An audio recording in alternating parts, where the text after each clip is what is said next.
There's been a lot of mock drafts. There's a lot of consternation when it comes to the first round in particular, day one of the NFL draft, and a lot of combines and trying to figure out how it falls. And there's always some hinge points, some place in the draft that shifts the way that it falls. And NFL.com, Chad Reuter wrote an interesting piece about the 5 pivotal slots this year in round one that could change the direction of the 2024 NFL draft. Shout out to 832 that said they're in Boomer Jacks in Plano with Bobby. That's on Saturday, or actually, yes, Saturday after the day 3 of the NFL draft. Man, we're going to be all over the Metroplex. We love being out there, hanging out with you, the Tolos in DFW. But all right, let's start this, Blake, because I know you're a big-time draft guy this time of year. Let's do it. The first spot that's going to be pivotal, obviously we know what number 1 is going to be, but number 2 is a place that's going to be a little bit pivotal, isn't it? Right? The Washington Commanders have the number 2 pick. Caleb Williams is the presumptive favorite to be Chicago's pick. That one's locked and loaded. It feels like that one, they might as well put the card in right now. Yeah. But with that being the case, we still feel largely unclear about what number 2 will be. Now, it feels like mock drafts have really moved towards that the Commanders will go and get Jaden Daniels out of, not Jaden McDaniels, that's the dude who plays basketball for the Timberwolves, but Jaden Daniels. He seems to be out of LSU, the quarterback. I know I've seen some people do some player comps. The player comps will lead you down a bad road, but I've seen people player comp him to like Lamar Jackson. We should start doing like molds, because people think the moment you step in the NFL, you're going to be this guy. It's like if he does all the things right, I could see him playing similarly to this guy. They have maybe similar body attributes. Yeah, but here's the problem is I understand you're trying to frame it up. Once you say that name, that's the place that everybody's going to go. That's where everyone, because rather not everyone's going to have time to do the homework on every single guy. So if you just give them a guy that's similar, okay, that's the guy when you're talking to your friends. He's like this. He's like that guy. He's like, but I wouldn't say Lamar, personally. But Jaden Daniels is one of those. Yeah, I've seen some people, like RG3. RG3 is the name that's come up as kind of the counterpoint to that. But another really good player out of the, when he was drafted as well. But definitely has some mobility. Really good deep ball thrower. 100%. And with that being the case, this is the situation where Jaden Daniels has gotten a lot of love, but Drake Maye almost feels like he has been getting less love, where all through the season it felt like it was Drake Maye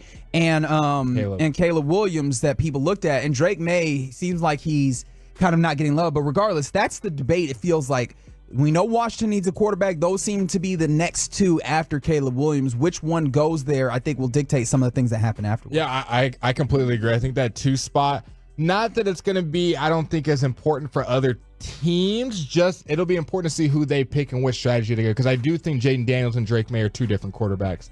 Both are good at outside the pocket, off-platform throws.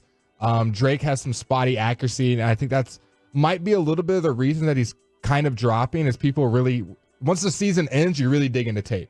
When the season's going on, you're seeing the highlights, you're seeing the high moments. Not everybody's watching every single play, and you're like, oh, this guy's really good, got a high ceiling. Then when the season's over and you got time to really dig through, and it's like, oh, he missed that throw. Oh, the bubble screen. Oh, a slant. Not that he's not a good player, but you're nitpicking at the top. When you're using a top 3 draft pick, you need a blue chip player that I can invest and get this. He can be the next highest paid quarterback in 5 years. The Joe Burrows, the Josh Allens, the Jalen Hurts. You're drafting for that, not just for a couple. This isn't a 5th round pick. This is your franchise right here. So I think both of them have it's just different styles. They both have their pros and cons. I personally prefer Jaden. I think he's got a touch more accuracy. He does get sacked a little bit at a higher rate than Drake Maye does. But I think either one, whoever doesn't get picked, is going to fall in the lap of personally who I think the Patriots will get at 3. Yeah, it seems like 1, 2, 3 is how the quarterback's going. That means the next spot that could be pivotal in the first round is 4, where the Arizona Cardinals stand. Now, we had previously thought last year this time that they would be looking for a quarterback in this draft.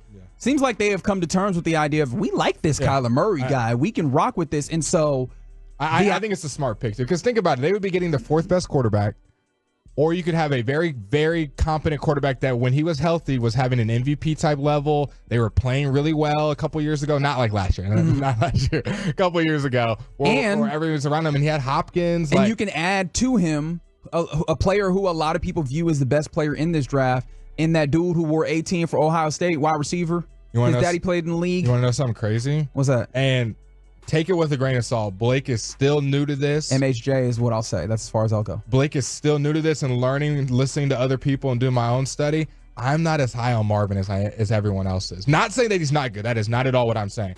I am just not putting that generational tag that everyone is so quick to put on him. Watching his tape, he had the most drops out of all the guys that are mocked to go in the top 5 as receivers. Still a great talent, just doesn't get when you hear it and you see the highlights, you're like, man, this guy must be separating crazy and throwing everybody off and making spectacular catches. Lots of uncharacteristic drops, big body corners. That Notre Dame game, that Michigan game, those corners were getting in his grill. He is not good at kind of fighting those guys off, kind of lets guys hang on him during the route. I personally think Malik Neighbors is that Jamar Chase, that CeeDee Lamb, that new age receiver, that Justin Jefferson that I think you should get. But I understand the big body receiver, very high floor, understands the nuances, has very good releases, probably better than all the other guys, probably the most pro ready. Where I could see the Cardinals going right there, but I don't think you can go wrong. I think you this is the thing is there. If you view it that way, and I would never say any type of criticisms about young number 18. I just want to put that. I want to put that on the air and make sure that everyone listening and maybe not listening knows that about the way that I feel about that young man. But with that being the case, if maybe the Cardinals feel the same way about Marvin that you do, and I feel very uncomfortable that I said his name, maybe they go with the thing where they trade back because, again, quarterbacks have been at a premium. Could they possibly use that, maybe swap with the Giants, give them an opportunity to get up? I could see this a trade back. And take another quarterback. And so that then shifts the way that this thing continues on down the line if the Giants hop up to 4 and then draft, or maybe even someone like the Vikings hop up, and now you have an opportunity to shift the way that this thing goes. That 4th pick, when they put it up, if it's not already up, is going to be a hot commodity. I think you nailed it. The Vikings, the Giants, maybe even the Broncos. They don't really have the assets, but if they were to throw maybe Patrick Surtain on the market, I don't know. I'm just throwing it out there. There's a lot of teams, the Raiders, a lot of teams that need quarterbacks that could use a J.J. McCarthy, who we know has been very highly regarded in this draft process. I don't think Michael Penix or any of those guys are going top 4. I think if you're in your current draft spot, you can wait for him to fall to you. But we know how high they are on JJ. I'm mildly high on him. I think a lot of teams that four spot could get interesting because I think the Cardinals are not a quarterback needy team, and we know how the premium teams are willing to pay to go get their quarterback. That is correct. As we continue to look at the positions in the draft, in the first round of the draft that could be pivotal.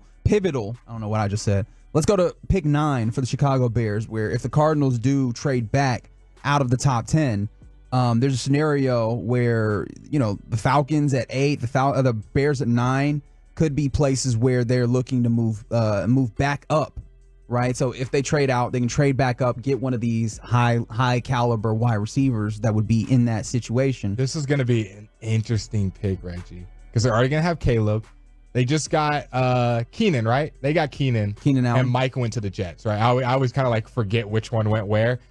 Rome Odunze is a really great looking pick right there. I'm going to assume Brock Bowers is also available to you at 9. You have 2 premium number 1s for the next 5 years, in my opinion, sitting there at 9. Or you could get maybe the 2nd or 1st best offensive tackle that's left if you really want to shore up that offensive line that they've been investing in. You can mess around and get a defensive. You can get the best defensive player, 2nd best defensive. Jared Verse, something like that. Verse or Turner. They can go a lot of different places that can maybe start a run on this draft, or they could even still trade out and add more value as a team that needs. Because there's so many different ways they could go. They could trade back to 12 and go get probably still Jared Verse, or maybe get one of these offensive tackles.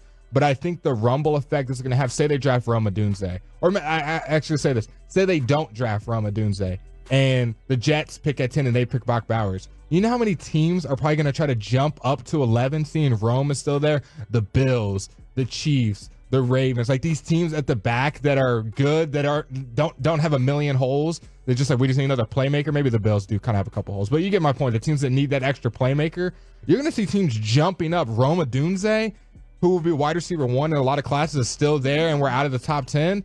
I think what the Bears do at 9 is going to also have a big ripple effect. Yeah, and then this is another place where I think we're getting less interesting when it comes to like the strength of the pivotal and the ways that these things could pivot, but we get to pick 11 where the Vikings are. Now, this is a pick that could be moved in order for them to move up. They could stand pat and maybe draft a player there. Maybe if they see the ways that this goes and maybe they're comfortable with the likes of like Bo Nix or Michael Penix Jr., maybe they stand pat. Or maybe they even get spicy and then trade back from there as well, depending on how things are falling. Because again, if you like Bo Nix or Michael Penix Jr., maybe you look up and you go, the people that really need quarterbacks, they're up there, they're getting them. Can you get them with their other pick at 23 or something like that? 2 picks. Right.